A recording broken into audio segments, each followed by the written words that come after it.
Okay, I wanted to go over some different types of splices.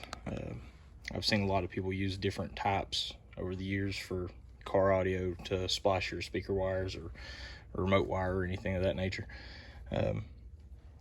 One of the most common ones would be the butt connector. This little crimp connector right here. This one in particular has heat shrink on it. Show the Western Union splice, which is my favorite, and then the Pigtail splice. Get the camera situated. Okay, so this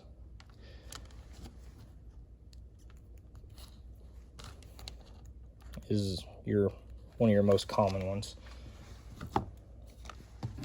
You get a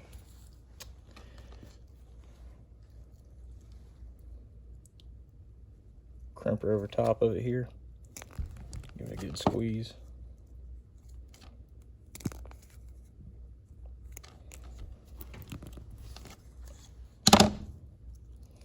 So you get a pretty decent connection.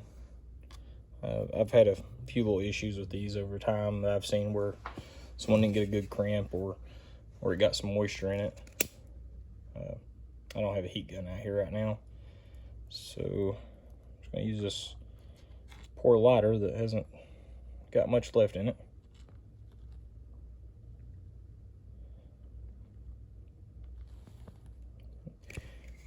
And you end up with a pretty clean little splice. I'll move it so you can see it a little better here in a minute. The pigtail that you see very common is just the wires crossed and twisted together. There's nothing special to it. A lot of people like to use that. They'll tape it, or a lot of times people fold it over like this. You still end up with a knot in the wire right here. So what I like to do, it's called a Western Union. You cross the wires over.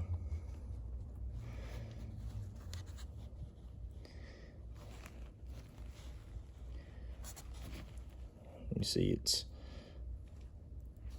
winding down the edge of the other wire, and you'll do that on both sides. Try to get it wound kind of tight, and as you're twisting, try to push the wire into itself towards the joint itself there. You end up with this little splice here. I've seen a lot of people calling them a NASA splice online. I've learned it to be called the Western Union splice, but I like to do that splice with a piece of heat shrink over top of it. Never had an issue with it. My personal preference would be to solder it. So what I like to do,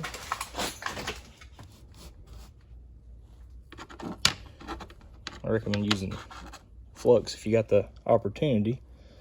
It helps to transfer the heat across to your solder joint. When you're soldering,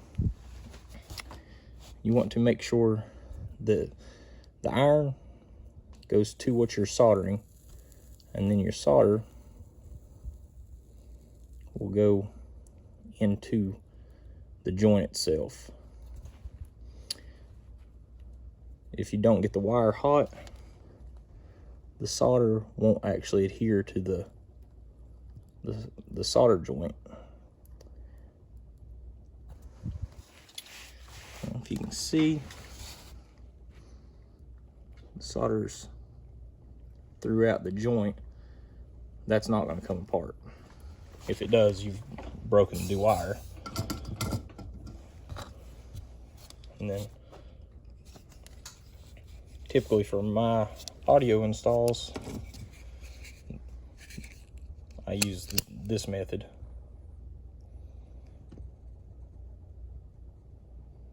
Of course, I have a lot better means of shrinking the heat shrink rather than a little lighter that's been left outside in the weather.